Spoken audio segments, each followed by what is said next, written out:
Okay, good afternoon, everyone. We're very happy today in the GTT seminar to have Ulrich Pennig from Cardiff University, who is going to tell us about equivariant high-twisted K-theory of SUN via exponential functors. Ulrich, please. Hey, thank you very much. Can everybody hear me? Okay, great. Yeah, thank you very much for the invitation and for the opportunity to give this talk. This will be about well, bundles of C-star algebras and how they can use to describe what we call higher twisted K-theory of SUN. And because I'm not assuming that everybody knows what a C-star algebra is, I put in a slide to explain what these objects actually are. So the definition is here in the middle. So you call an algebra A a C-star algebra if it is a norm-closed star subalgebra of B of H. So B of H is the bounded operators on some Hilbert space H, and star subalgebra means that you want your algebra to be closed under taking adjoint operators, right? And there's lots of examples of these kind of objects.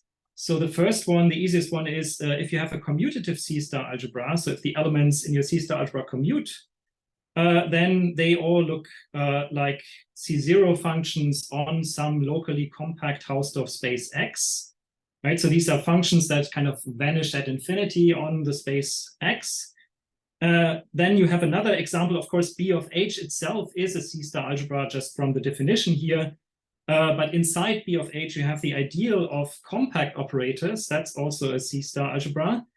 And whenever I write the K without an H here, I'm assuming that the H here is infinite dimensional and separable, right? So this is the compact operators on an infinite dimensional separable Hilbert space, usually in that notation. And you get those by just taking the algebra of finite rank operators and taking the norm completion of that, and that's the compact operators. You can also mix and match these constructions. So for example, I can look at the C0 functions on a locally compact Hausdorff space X with values in some other C-star algebra A. This will again be a C-star algebra. So you could put a norm on that and it's norm closed, and that's another example here. And finally, we will also need infinite tensor products of matrix algebras. So what's this? Well, you can take the k-fold tensor power of the n by n matrices, embed them into the k plus first power of the n by n matrices by just mapping a matrix T to T tensor the identity. And then you take the co-limit over this sequence that you get, and that's the infinite tensor power here. And this lives in the world of C-star algebras because C-star algebras are closed under forming these directed limits.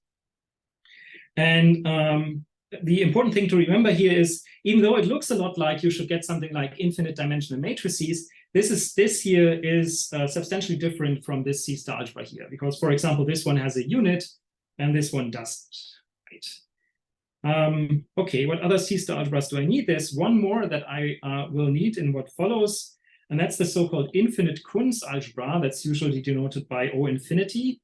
And to get it in a very concrete way, you can look at an infinite dimensional separable Hilbert space H and form the so-called Fock space, which is just the tensor algebra of that Hilbert space. So that's this thing here.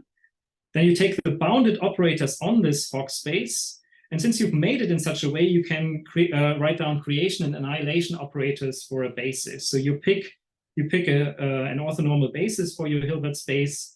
And then you have a creation operator for the ith basis vector that looks like this. You have its adjoint, and the star algebra generated by these things and their adjoints, the norm closure of that is the algebra O infinity.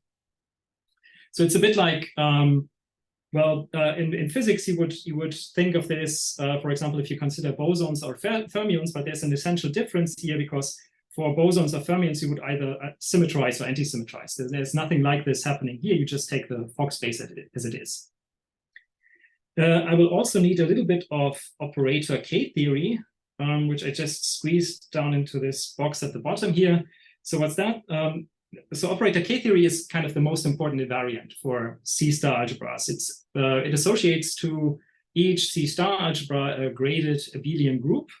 And here are sort of the main properties that this construction has. So it's functorial in C-star algebras, and K0 of A is constructed by just choosing an appropriate category of modules over the C-star algebra, and the right ones to pick here are the finitely generated projective right Hilbert A modules. So that's this thing here. This has an addition operation, and then you can take the group completion with respect to that addition, and that's K0 of A. And then K1 of A is obtained by just taking sort of the infinite unitary group over that C-star algebra A. So you take sort of n by n matrices with values in the C-star algebra A, take the unitary group in that sits inside the unitary group of dimension n plus 1. You form a co-limit, that's the U infinity here, and then you just take pi 0 of that. Then this functor that you get from this has a few properties. It's homotopy invariant in a certain sense. It's stable in the sense that it doesn't see tensor product with the so-called compact operators. And it also satisfies spot periodicity, which means that there's a natural isomorphism between Kn of A and Kn plus 2 of A. So really, if you know K0 and K1, then you essentially know all of the groups. There is also a natural isomorphism. So if you know topological K-theory, this is closely related to that in the sense that if I have a locally compact Hausdorff space X, I can take the C0 functions on X, take its operator K-theory, and that will be the same as the topological K-theory. Notice that the topologists write the star as a superscript because this is contravariant in the X. This is covariant in the algebra, so that's why there's a subscript here, but this is K-theory, not K-homology or something else. Okay, so that's C-star algebras and K-theory. There's one more thing that I need to mention. There's a class of C-star algebras that came up in the classification program, and these are the so-called strongly self-absorbing C-star algebras. And so they have a funny property. Well, it looks a bit strange if you see it for the first time. So you have separable unital C-star algebras D, and it's strongly self-absorbing if the following holds. First of all, it's isomorphic to the tensor product with itself, right? You have an isomorphism from D to D tensor D.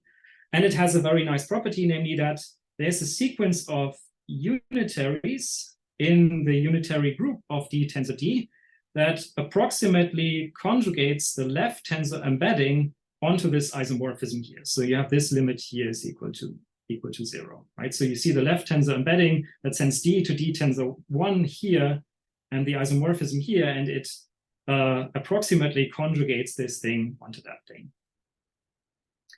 And if you see this for the first time, you might wonder, are there any C-star algebras that satisfy this? Well, there's the trivial example, which is just the complex numbers, which just satisfies this on the nose, right? You can just pick the sequence to be just 1 constantly. But that's maybe the boring example. What's maybe more interesting is this infinite Kunz algebra, O infinity, also satisfies this property. And then the infinite tensor powers of matrix algebras also do. And you can pick the powers here to be, so the P here, the capital P, is a set of prime numbers. And what I then mean by this is you take the infinite tensor power for each prime number and tensor them all together. And that's this thing here. And if you pick for the set of primes, the set of all primes, then you get the so-called universal UHF algebra. That's the Q here. And this is also strongly self-absorbing. There's another one that's called the Jiangsu algebra, which plays a very important role in the classification program because it detects essentially classifiability of a C-star algebra. And then whenever I have one of those here, I can also just tensor them with O infinity to get this line here. And then you have a Kunz algebra for each natural number n. So there's O2, O3, there's also essentially O1, but that's a bit boring. So there's O1 up to O infinity. And only like the first interesting one and the last interesting one satisfy this strongly self-absorbing condition here. So O2 is also strongly self-absorbing. And then these arrows here, they denote embeddings of C-star algebras, but they also denote tensorial absorption. So there's an interesting thing that these things have is that whatever is at the tip of this arrow here absorbs what is at the root of the arrow. So O infinity tensor Z would be isomorphic to O infinity again. And that's true for all of the C-star algebras in this diagram. And if you make a technical assumption, which is assuming that you only look at C-star algebras that satisfy the so-called universal coefficient theorem, then this is a complete list by recent classification results here. So that's all you can get in this class. And it's the I think that the conjecture is that this is always true for nuclear C-star algebras. These are nuclear C-star algebras. So the conjecture is that this condition is not needed, and that this is the full list in total. Okay, so I mentioned at the beginning that this is about bundles of C-star algebras. So let me just briefly dig into that. So what's a bundle of C-star algebras? Well, you have a total space A over a base space X, and this should be a locally trivial fiber bundle where the fiber is C-star algebra B. And then you want the structure group of your fiber bundle, you want that to preserve the structure of the C-star algebra, of course. So it should be, the structure group should be the automorphism group of B, right? So the star automorphisms of the C-star algebra B here. This is a nice topological group. It can be equipped with the so-called point norm topology. So this can be, you can also, instead of considering these, you can also directly consider principal out B bundles. And that's essentially, it will give you the same set of isomorphism classes. And I will denote this set of bundles over the base space X with fiber B by bun BX, like this. And let's see if we can say something about this. So let's just pick the compact operators and let's see if we can work out what this actually is. So if we pick the compact operators, then I mean, we have to classify bundles. So what we need to look at is the classifying space of this structure group here. So we need to look at B out of the fiber algebra B here. And if we do this in the case of the compact operators, then the first observation is that all automorphisms of the compacts are just inner. They're just given by conjugation by a unitary. So you have a unitary operator. Each unitary operator gives you an automorphism.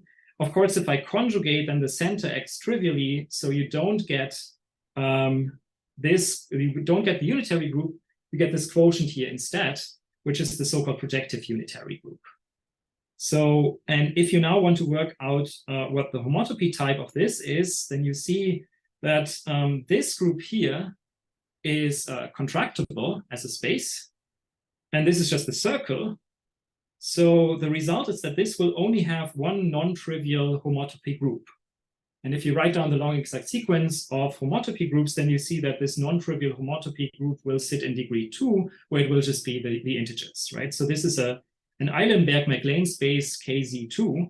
So if I take the classifying space, then everything shifts by 1. So I get an Eilenberg-MacLane space KZ3, right? So where the integers sit in degree 3 and all other homotopy groups are trivial. And as you might know from algebraic topology, if you have an Eilenberg-MacLane space and look at homotopy classes of maps into that Eilenberg-MacLane space, you get the corresponding cohomology in this degree with these coefficients.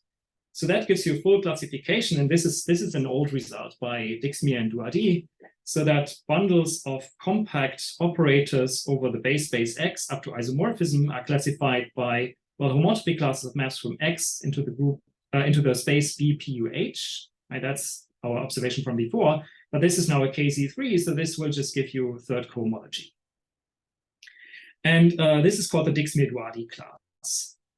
And what's nice about this isomorphism here is that it's very well structured, right? So here I have an additional operation that comes from the fiber-wise tensor product of bundles. So if I have two bundles of compact operators, I can take their fiber-wise tensor product and end up with another bundle of the same type. And if I just take this Dixmuir-Douardi class of this tensor product, it turns into the sum of the Dixmuir-Douardi classes. The other thing is, this is a group. And you could ask, is there a group structure on the left-hand side? And there is. You can work out what the inverses are. You can take the so-called opposite bundle, and then this will flip the sign. So you just reverse the order of multiplication in the fiber, if you like. Okay, that works like a charm.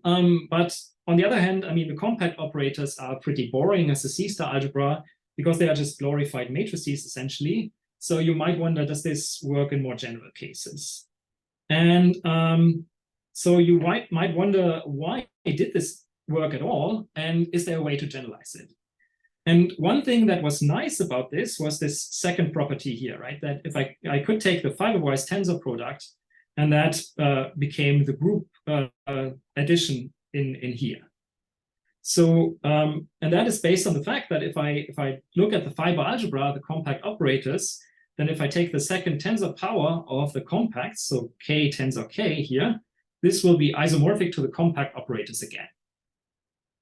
So that if you just look at this set of isomorphism classes, what you get from this is, well, it gets a semigroup structure from this isomorphism, which you then can show is actually a monoid structure. And then this result shows that it's actually a group structure that you've seen there. So why not look at this? Why not look at C-star algebras that also satisfy something like this? And we've seen a class of C-star algebras that do that, namely exactly these strongly self-absorbing C-star algebras. So the key idea now is, why not do the same with such a C-star algebra D instead of the compacts, or with D tensor K instead?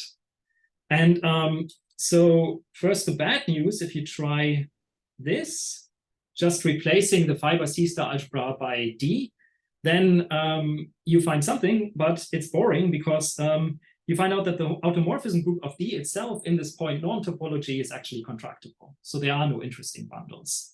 And this dramatically changes if you look at this instead. And to tell you what happens, I need a bit of homotopy theory.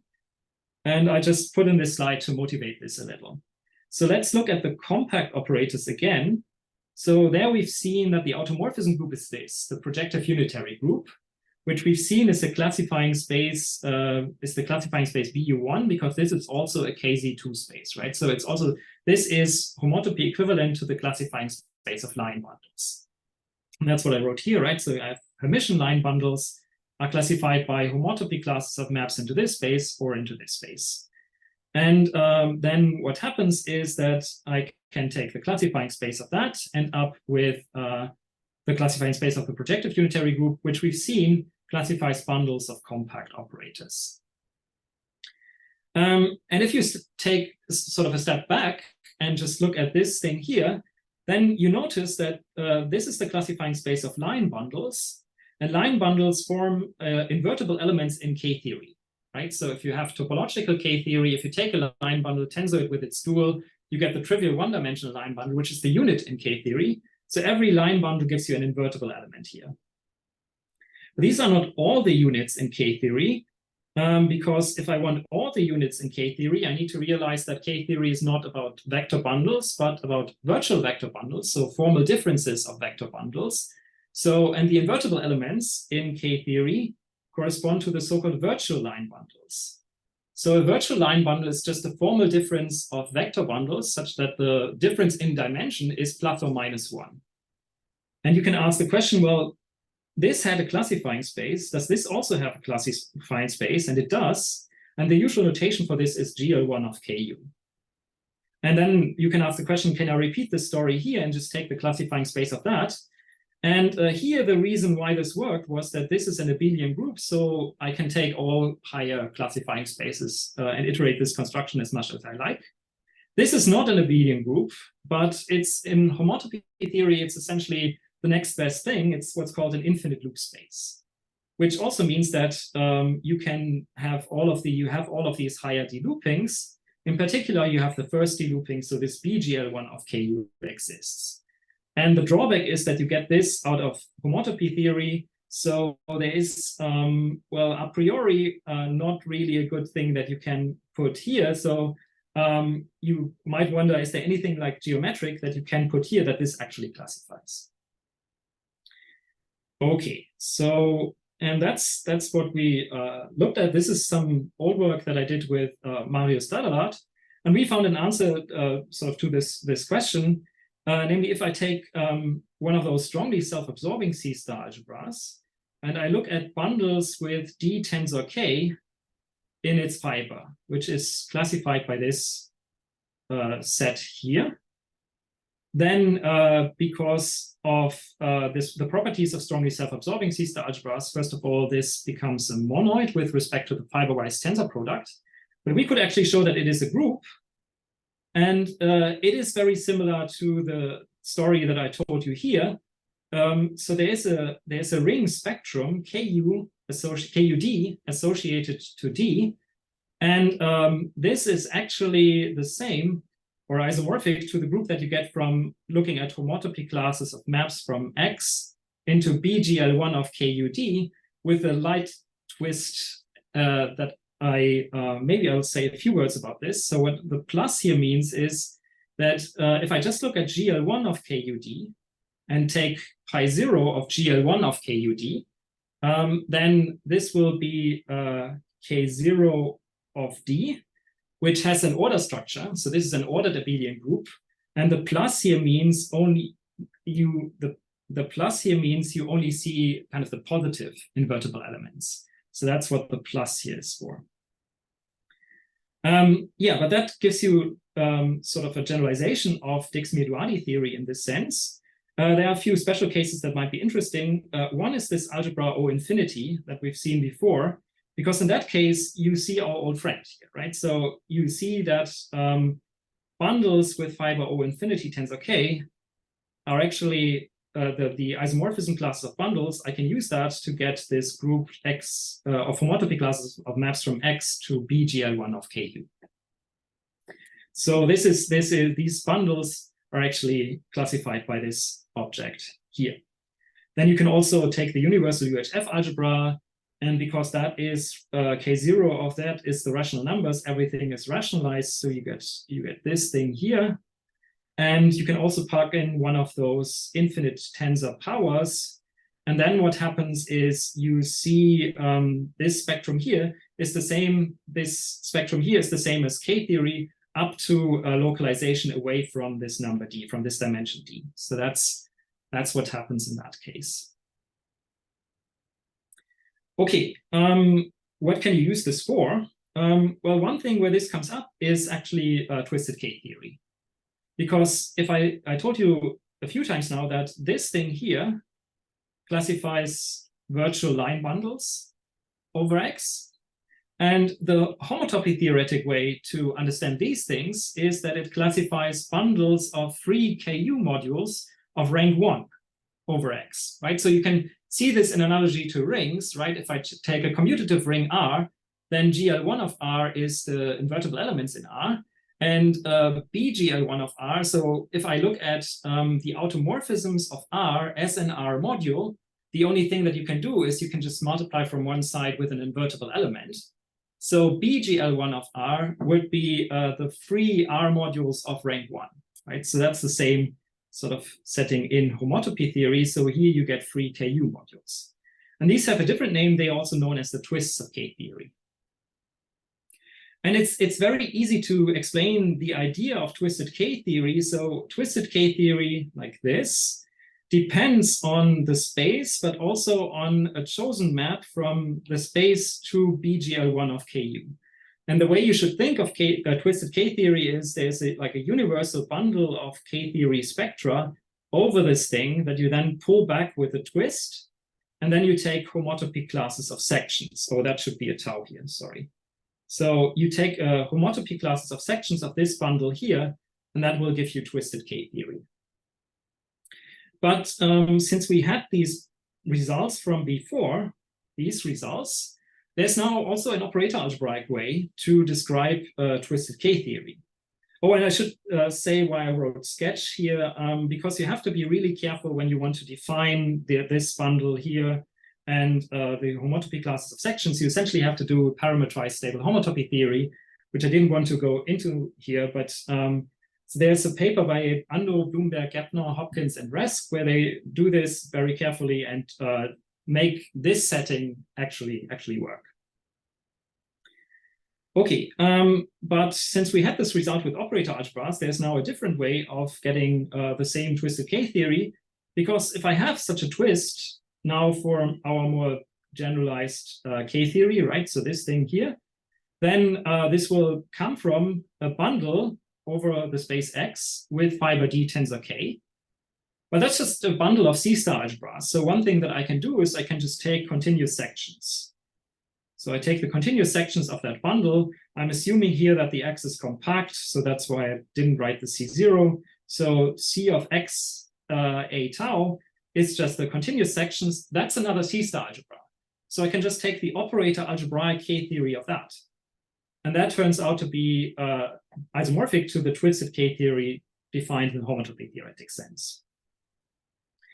There's also classical twisted K-theory hidden away in here because, of course, there's a map from the classifying space of the automorphisms of the compacts into this thing here, which just tensors with the identity on the algebra D. So that gives you a map like this.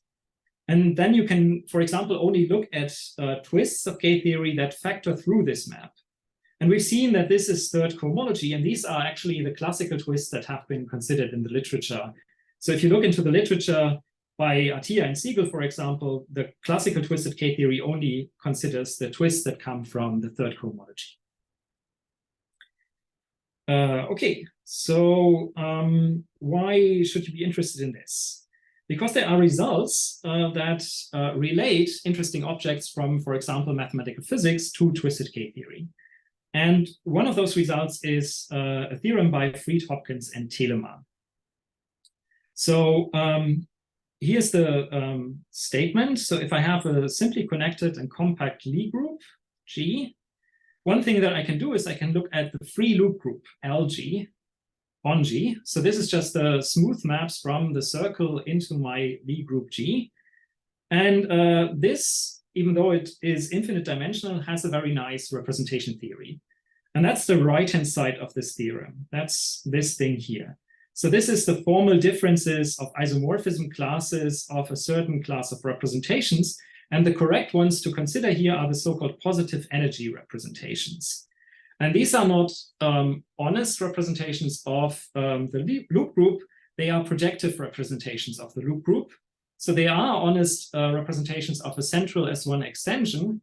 And this M here, which is called the level, sort of labels how the center of the central extension acts. So that's this side here.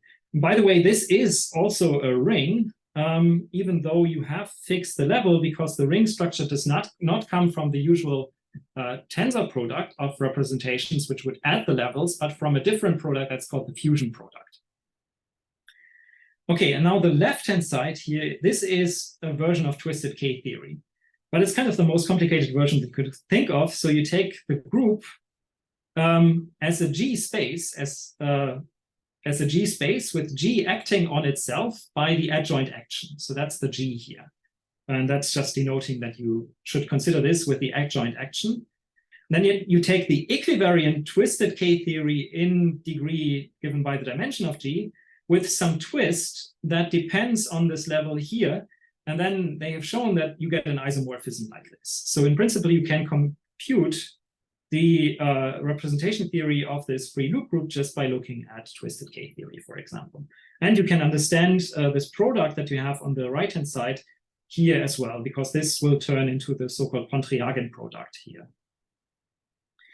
So, and I want to talk a bit, for the rest of the talk, I want to focus really on the left-hand side here.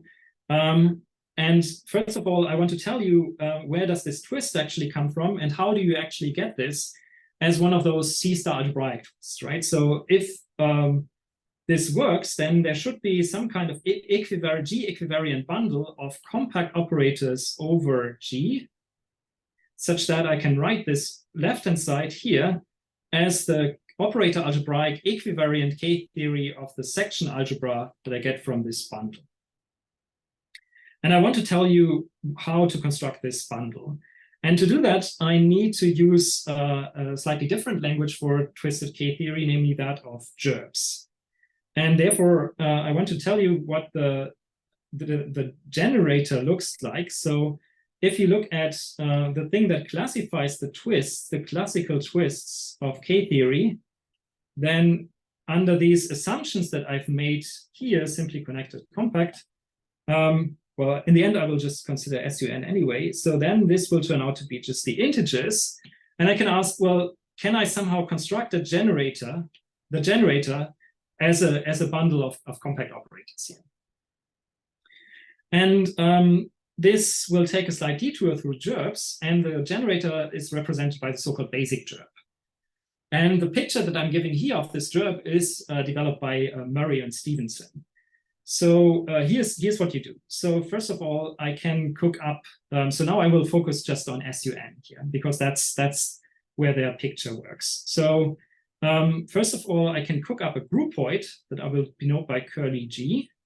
That looks like this. It has the triples as its elements. So a group element here and sort of two delimiters. And these delimiters sit inside the circle without the one. And these delimiters should somehow separate points, separate eigenvalues. So Z1 and Z2, these two numbers here, should not be equal to any of the eigenvalues of the group element G. Right, so if I draw this, I have the circle here. So this is what it looks like over a fixed group element. This is 1, which is not part of this. Then I have the whoops, that didn't work. The eigenvalues sitting somewhere on the circle. And then I have, I don't know, these two delimiters that sit somewhere in between. And this is the groupoid. It's a very simple groupoid because what is the composition here? Well, if I just take G, Z1, Z2, then that's composable with G, Z2, Z3, and the result of that is just G, Z1, Z3, right? So that's the composition, and that turns this into a groupoid. And the inverse is just swapping the two delimiters around. And I can partition this whole groupoid into 3 disjoint parts. And these are these parts here, G minus, G plus, and G0. So G minus is the part where, so first of all, to do that, I need to pick an order structure on the circle here. And G minus is the part where Z1 is less than Z2. And I have at least one eigenvalue in between the two. G0 is the part where I have no eigenvalue in between the two delimiters. And G plus is the part where I have the order the other way around and an eigenvalue in between the two. And using all of that information, I can now construct a line bundle over this groupoid, over this G here. And this is done as follows. You just, since you have these delimiters, there's always a part that sits inside these, between the two delimiters here. So there are some eigenvalues that sit between the two delimiters, and I just sum up all of the corresponding eigenspaces. And then for the line bundle, I take the determinant line of this sum of eigenspaces. And that defines the bundle over this part here. Over here, I just pick the trivial line bundle. And over G plus, I turn things around by just saying, oh, over G plus, I just take the dual of the thing that I would get if I swap the two coordinates. And the upshot of this whole construction is that, so first of all, this comes equipped with a G action. So G acts by conjugation on the G here, which is fine because if I conjugate a group element, then the eigenvalues stay the same. So it still holds afterwards. And then if I conjugate by a group element, then I can move by the element that I conjugate with, I can move the eigenspaces around. So that gives you the action on these eigenspaces and therefore also the induced action on the line bundle. Right, so this is a G equivariant line bundle over this groupoid here. So everything inside here comes with a G action, everything is compatible. And then this has more structure, namely it can also be equipped with a multiplication map. So what is the multiplication? Well, it sits over the multiplication of the groupoid. So if I look at the fiber over the element G, Z1, Z2, G, Z2, Z3, I have a multiplication that brings this to the fiber over G, Z1, Z3. And here's the key idea of this. So if I assume that these three elements are ordered in the same way, so Z1 is less than Z2 is less than Z3, So then I can, the thing that I will get on the left-hand side for these fibers is exactly this. And the thing that I get on the right-hand side is exactly this. And so the first observation, or one of the key observations here, is that the determinant takes direct sums to tensor products, right? And then, so this here will be naturally isomorphic to this. And if you look at the definition, so this is now the sum of all eigenspaces between these two delimiters. But if I go back to the definition, well, if I have here, I'm summing up all of the eigenspaces between the two delimiters. So all I'm doing here is I'm summing up all of the eigenspaces between Z1 and Z3. But that is the definition of EG1, Z1, Z3. So that works out very nicely. So, and you can extend this to the other cases as well, right? So you have to work a bit to extend this to all other orderings, but this works. And then the theorem that Murray and Stevenson proved is that this gerb that I have constructed here corresponds to a generator in this equivariant cohomology. I still didn't tell you what this has to do with C-star algebras though, right? So I've just given you this gerb. So where's the C-star algebra here? Well, if you look at this construction from the point of view of representation theory and C-star algebras, then you recognize this as something else. Namely, this is what's called a saturated Fell bundle in the language of C-star algebras. So what's the definition of a saturated Fell bundle? You have this group point, and over this group point, you have a bundle of Banach spaces. And this bundle of Banach spaces should come equipped with a multiplication map. So this space E squared here is the elements in this Banach bundle that sit over composable elements of this groupoid. And over composable elements of this groupoid, you want to be able to multiply two elements together. And what this, and this should satisfy a lot of axioms that I don't want to spell out. I don't want to spell out all of them. I just want to spell out the main ones, which is why I wrote the roughly here, to apologize for that. So first of all, I want the fibers over unit elements. I want these to be C-star algebras with this as the multiplication. And then over non-unit elements, what I want to get, these will turn out to be, first of all, they will turn out to be, the fibers will turn out to be bimodules over the source and the target C-star algebra, right? Or this is a C-star algebra now, this is a C-star algebra. This will turn out to be a bimodule over these two C-star algebras. And I want this bimodule to be invertible, or in other words, I want this to be a Morita equivalence between those two C-star algebras. And that's the part that corresponds to being saturated here. So it's like, this here is a very easy example of this construction where the fiber C-star algebra is just the complex numbers, and these lines that I had everywhere else are just bimodules from C to C, right? So that's the connection between this part here and this slide here. The upshot is whenever I have such a Fell bundle, I can cook up a C-star algebra from such a Fell bundle. So if I have a Fell bundle over a locally compact Hausdorff groupoid, then if I can equip my groupoid with a way of integrating with a Haar measure, so some way of integrating functions, then I can write down the convolution algebra. This slide is a lot, I know, right? But what you should take away from this is that if you just look, if you might remember this looks a bit like the convolution of functions. And it is, except that here you're not taking functions on the groupoid, you're taking sections of this Fell bundle. And you have this multiplication, and this multiplication enables you to write down this convolution product here. So that's the product of your C-star algebra. You also have a star operation, so you have an adjoint. And then there is a way of constructing from your Fell bundle Hilbert spaces on which you can represent this C-star algebra. And since you're talking about groupoids here, you need a whole field of Hilbert spaces over the units of this groupoid. So that's why you have the GX here. So this is a field of Hilbert spaces that you constructed from the Fell bundle on which you can now represent your convolution algebra. Then you take the completion of that with respect to that norm, and that gives you a C-star algebra. And really, the only thing that I want to make clear here is there's a very canonical way sort of to get from a fell bundle to an associated C-star algebra.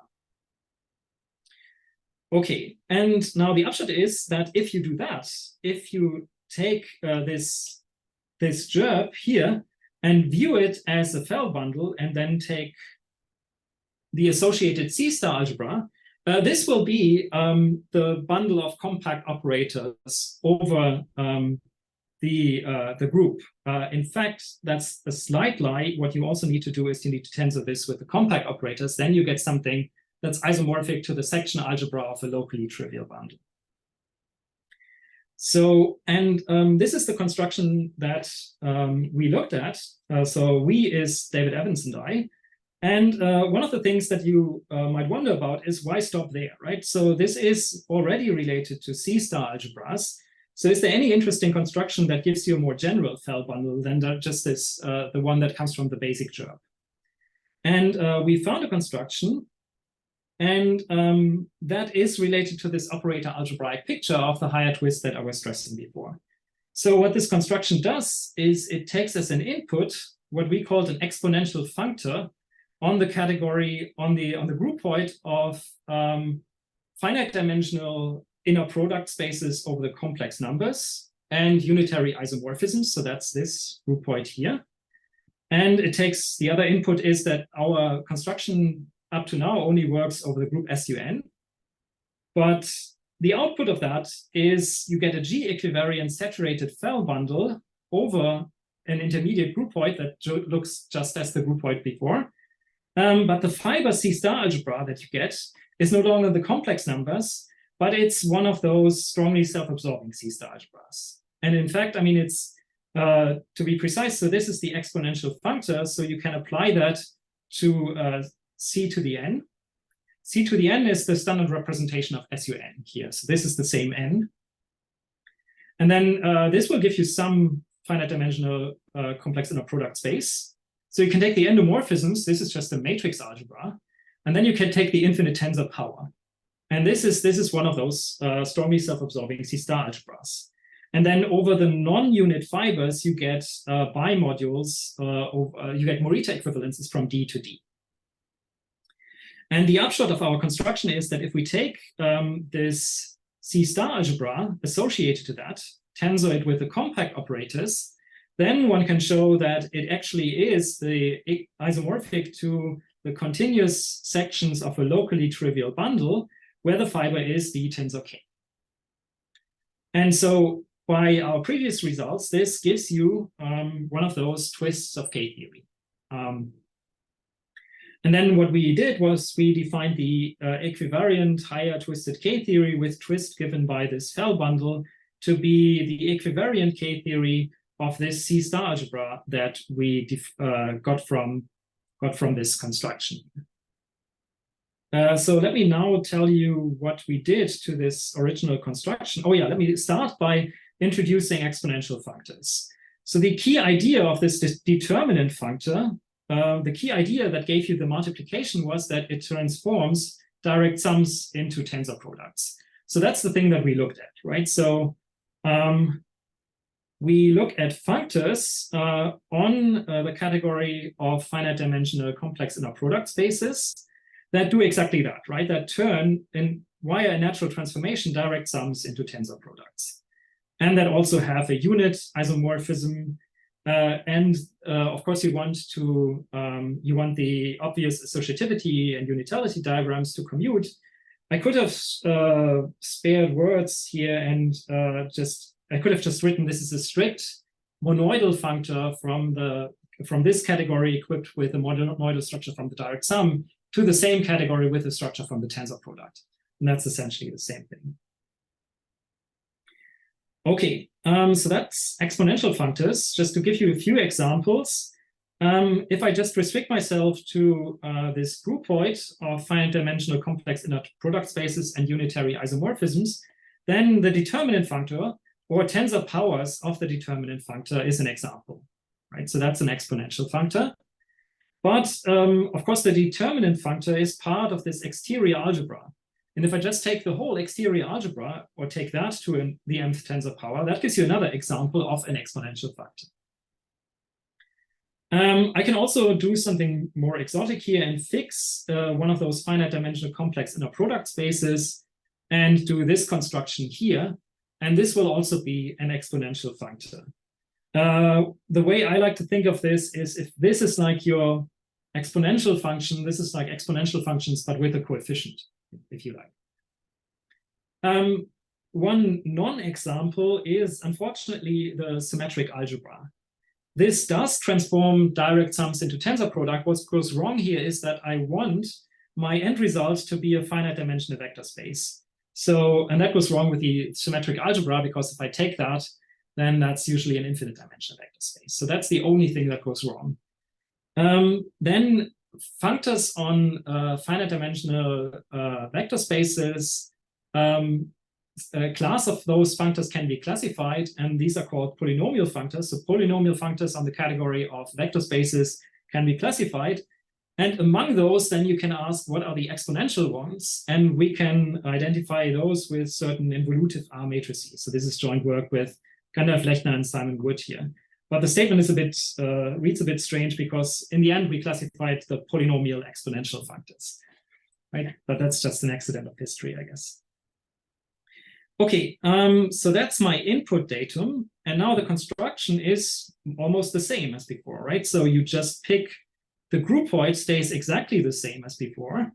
And now you replace the fibers. Well, you know what to do with the unit fibers, because there it should just be the trivial bundle with a fiber D. And I need to give you bimodules over the other fibers. And again, I just sum up all of the eigenspaces in between the two delimiters, apply, in this case, the exponential functor, and get this space here. And then I tensor with the coefficient algebra with D. And this, why is this a bimodule? Well, it has a canonical right D multiplication just on this factor, right? I can just multiply on the right by D. And if I look at the D linear maps from this thing to itself, then what I will get is the endomorphisms of this space tensored with another copy of D here. And then we can show that if I take the endomorphisms here, this is swallowed up by this C star algebra D. So this, the endomorphisms of one of those eigenspaces, tensor D, is isomorphic to D again. And in fact, you can make this isomorphism here as natural as possible using the structure of this exponential factor. So using this structure here, I can make this here associative in a certain sense, so that I really get this product structure that I had on the gerb as before. And for the other order structure, right, this is where Z1 is less than Z2. For the other order structure, I just do the same thing as before. And now I just have to take the opposite bimodule instead of the dual line bundle. Okay, that's the whole construction. And that will satisfy all of this. So now you might wonder, well, can I actually compute this, right? So now I have these higher twisted K groups. Can I do computations with this for SUN? And we did some computations. Now we have a paper on the archive where we actually were able to do the rational computations of these groups for all SUN here and all exponential. There's a question. Can you hear me? If I ask a question, when you say define equivariant K theory, are we still talking about something that would be covered by sort of the ordinary topological definition of equivariant K theory? Or another way of asking the question is, where did O infinity go?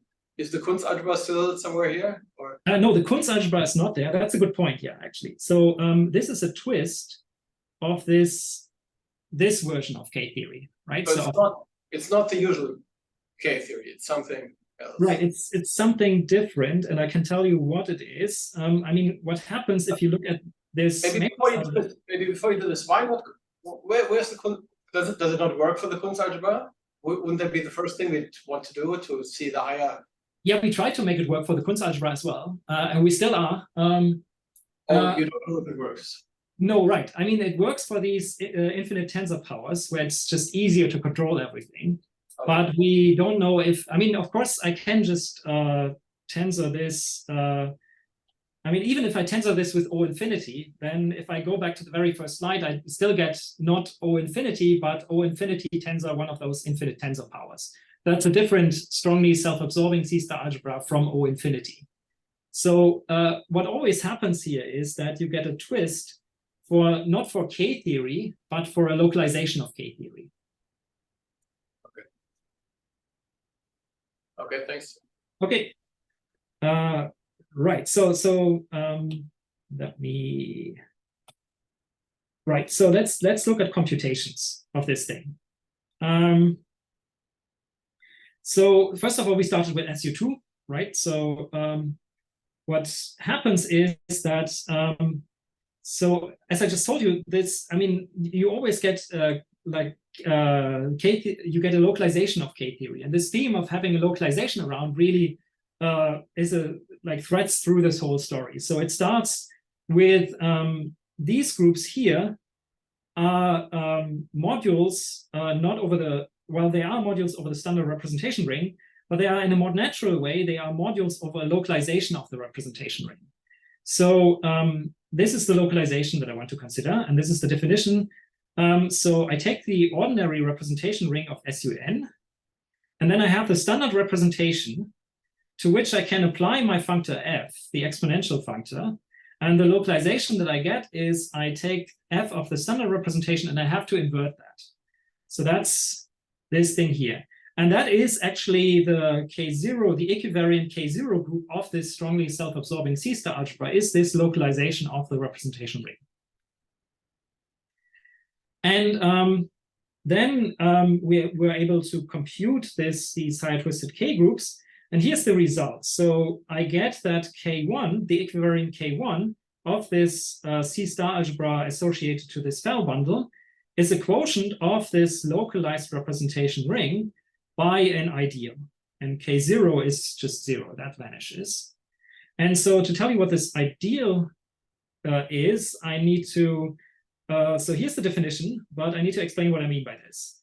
So I want to give you representations of SUN. And one way to give representations of SUN is by just restricting them to the maximal torus. And then the Weil invariant elements of the representation ring of the maximal torus, so that you have the Weil group acting on the representation ring of the maximal torus, and the invariant elements correspond to representations of SUN. So in the case of SU2, your torus is, your maximal torus is one-dimensional. So the representation ring of the circle is just the polynomial ring in one generator and its inverse, right? So you have Z with T and T inverse, that's the representation ring of the torus. So I can give you a representation of SU2 by just giving you a polynomial in these two variables T and T inverse, and ensuring that it is invariant under the action of the Weil group. The Weil group in this case is the group Z2, and it will just flip T and T inverse. So I need to give you a polynomial that's inverse under changing T and T inverse. And that's what this is, right? I take F applied to T, F applied to T inverse, by which I mean take this representation of the circle and apply the exponential functor F. Do the same with this representation of the circle and apply the functor F. Then take the determinant of that matrix, and then that is divisible by this Vandermonde determinant here. And that will give you a polynomial that is invariant under flipping T and T inverse. And that's the ideal here. And the interesting thing here is if you pick for the exponential functor a power of the determinant functor, then this actually reproduces the fusion ring of SU2 at level M, if M is your tensor power, right? So this is very consistent with the result that appears in the Fried-Hawkins-Telemann theorem. Well, it's constructed in that way. Right? So there's no surprise. But this still has the same structure in a way, because this still is the quotient of this as a module over itself by an ideal. So in particular, this is a ring by itself, which you notice, right, a posteriori, right? So this is a ring. If you look at this is an ideal in here. So you might wonder, does this still have a ring structure? And I will come back to that. And you can also do computations for SU3. And the result here is given in exactly the same form. So you have your exponential functor f, and now the ideal is generated by two generators. And again, I give the two generators in terms of these polynomials here. So I have xi1 and xi2 are polynomials now in three variables, t1, t2, and t3, that satisfy the relation that t1 times t2 times t3 is 1, right? So that's the representation ring of the maximal torus is the polynomial ring in generators t1, t2, t3, modulo the relation that their product is equal to 1. In this form, I have given those two, and you can check that this is invariant under the Weyl group again. The Weyl group here is the group of permutations of three elements, right? And it would just permute these variables here. And then this delta here is again the Vandermonde determinant, which is this thing here.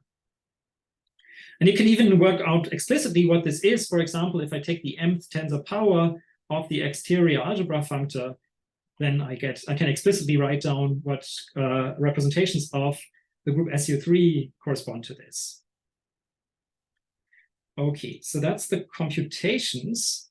I wanted to finish with the following slide. So this is my current pipe dream about this whole story.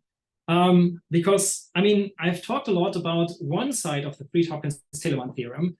I haven't talked about how to generalize the other side, right? So what's the right representation theory to consider? That's somehow the more interesting question here. And we still don't have a good idea for that, but I have a few hunches, and I just will tell you what the hunches are, and you can make of it whatever you like. Right, so how did you get the representation theory on the level of Lie algebras? Well, you need to look at a central extension of this Lie algebra here, right? This is the loop Lie algebra. And the central extension would ordinarily involve just a copy of the real numbers here, right? Well, the real numbers are the self-adjoint part of the complex numbers. The complex numbers are this fiber C-star algebra that gave you the line bundle and the central extension in the first place. We have replaced that. We have replaced that by our C-star algebra D. So maybe what one should consider is some kind of non-abelian extension of this algebra here by this algebra here. So what that would mean is that you need a non-abelian co-cycle giving you this extension. And a non-abelian co-cycle consists of two parts, one like this and the other one like this. And it should generalize the non-abelian two co-cycle that you would ordinarily get that gives you the central extension of this loop group.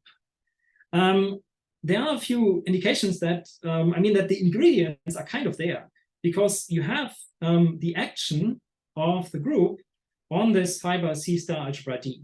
If I derive that, then I get a map, a Lie algebra homomorphism from SUN into the derivations of D. And I can explicitly, these algebras are not too complicated because they are tensor powers of matrix algebras, infinite tensor powers of matrix algebras. So you can understand the derivations of that. And I can sort of tell you what these things here look like. But this is still not the thing that I want, because this is my Lie algebra G here. It's not the loop algebra. And I don't know how to extend this to a co-cycle like this. So that's just the thing that I'm thinking about now and then. Okay, and this is the final slide. I mentioned that in both cases, so in the case of SU2 and in SU3 and also for SUN, we always see that these groups here are actually rings. You always get this ring structure that you only notice afterwards, right? You realize that it's the module it's a module over this localized representation ring of rank 1 modulo an ideal, so it's a ring by itself. You only see that. So the question is, is there an intrinsic way to somehow understand this ring structure? Like in the case of Fried-Hopkins-Telemann. And the other thing is that from topology, to each exponential functor, there's a map associated, which works as follows. You start with SUN, you can map that to SU infinity. SU infinity has the homotopy type of BBU plus, and then you can apply your exponential functor to this, and it will give you a map from BBU plus to a localization of BBU tensor to this thing. And the question is, of course, I mean, is this the case that, is this the thing that we are seeing actually here? Does this thing here, if I identify this with a classifying space of, with a certain classifying space of C-star algebras, is that sort of the same class that I see here? Playing around with this rational UHF algebra also allows you to define rational Dix-Meduadi classes in ordinary cohomology for these bundles. And the other question, the last question here is, can I somehow compute these? Can I compute these rational Dix-Meduadi classes from these twists and these exponential functors? And that is everything I have to say. So thank you very much. Thank you very much for the lecture. Very nice talk. Any questions? I actually have a question. Rationally, these classifying spaces, as you indicated, are products of odd-dimensional cohomology rationally, right? So, Yeah. and then you went through this construction using these Feld bundles and the exponential functor using gerbs. Is the idea that in the geometric description, are we getting gerbs of higher degree whose rational classes correspond to those? Is that the idea? I haven't thought about that. So I only know the operator algebraic description. I don't know if you can express, so you want to know if I rationalize everything, whether I can somehow describe the parts by higher rank gerbs, if I understand you correctly. For instance, yeah, because I didn't see explicitly how the Feld bundle and the exponential functor work in that general case. I was just trying to see if we unpack it. Is that what we see inside or not? I mean, it doesn't, there's no obvious way that this, I mean, it splits only rationally, I would think, right? Yeah. So if you get a description by gerbs, my hunch is that you would only see this after you tensor with this strange, with the universal UHF algebra or something. Right. Then I don't know how to construct the gerbs, but that's an interesting point, yes. Great, thank you. Any other questions? You also mentioned the primes in the beginning in the algebras, and then something like that showed up later when you inverted little d. Yes. Of course, in chromatic homotopy theory, we have something analogous where you work one prime at a time. Is there any parallel at all between the two? Oh, you mean? I mean, this is all kind of on. This only deals with K theory, right? So there's no way, I think, that you can see like higher chromatic levels or something, right? So it's yeah, I mean, restricted to one chromatic level, let's say chromatic level 1. Right. You are getting some sort of these p-localized K theories and so on. Yeah, I'm not sure. So one thing that I've thought about a bit is if one can construct things like operations on this, having this operator algebraic picture, for example. And there's a, I mean, this here, right, maybe I can. So one thing that you can also look at is you just throw in the Clifford algebras instead of this strange algebra O infinity here. And if you do, I mean, all that the O infinity really does here is so one thing that it does, it kills the plus here, right? So O infinity kills, it doesn't have an order structure on K0. So therefore, this is why you see all of GL1 of KU and not just BGL1 of KU. And you can also achieve the same thing by just plugging in the Clifford algebras instead and looking at everything graded, which makes sense because the Clifford algebras are also kind of a way of throwing in inverses on pi 0 in a way and making inverses appear. And then you can look at this, which is kind of easier to handle than this strange C-star algebra here, where you can just, for the D, you can pick any, you can also pick one of those matrix algebras. And then you could ask, can I understand the operations on that? And I am not sure that yet. I mean, one would hope that one can get something from the Adams operations in some way, in some really explicit way. But yeah, but that doesn't answer the question with the chromatic part. No, not with the whole tower, with of course one aspect of it. But yeah, I agree. Power operations would be very interesting to. Yeah. Yeah, that's very good. Thank you. Any other questions? Can I maybe ask one more bit open-ended? So I was just wondering, it seems you were motivated kind of by analogy. You had your higher twist and you thought, it seems, can we do this for FHT? But FHT, of course, is very much connected to applications like the lindering, WCW model, strings and stuff. Yeah. Do you see an application for the end result you have, or for some result? Like, what does it do besides the construction? Can one say?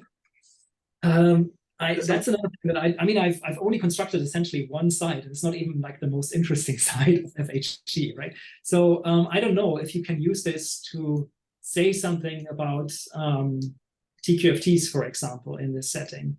I would hope so, because if you look at this last slide, there's just a lot of the structure is still there. It's just that in some way you're replacing things that were commutative on the nose by something that is maybe a little less commutative, but still commutative in a homotopy theoretic sense. So where is it? Like this thing here, for example, right? So I am not sure if you can. I mean, at this point I cannot say anything useful in terms of a construction for TQFTs, for example. Higher twists do arise in string theory and M theory, but they seem to be connected with things other than K theory, perhaps higher chromatic level. You know. Oh, right. Okay. Yeah. Yeah. Okay. Very good. Any other questions? Okay. Yeah. Go ahead. Not really. I just my question is a quick one about the eigenvalue computation on the circle, whether that need be discrete or continuous. I mean, the eigenvalues. All right. You mean this thing? Yeah. Yeah. I mean, in our case, it will always be discrete, right? Because you have SUN. Even if you pick SU infinity, right, then that would still be the case. I don't know. I mean, I'm not sure which setting it would make necessary to consider continuous eigenvalues as well, right? Where you would probably have to have some representation of an infinite dimensional group already on some Hilbert space where you then do a spectral decomposition. And I don't know, we haven't tried that. Thank you. Right. No more questions. Let's thank Ulrich again for the very nice talk. Thank you. Thank you.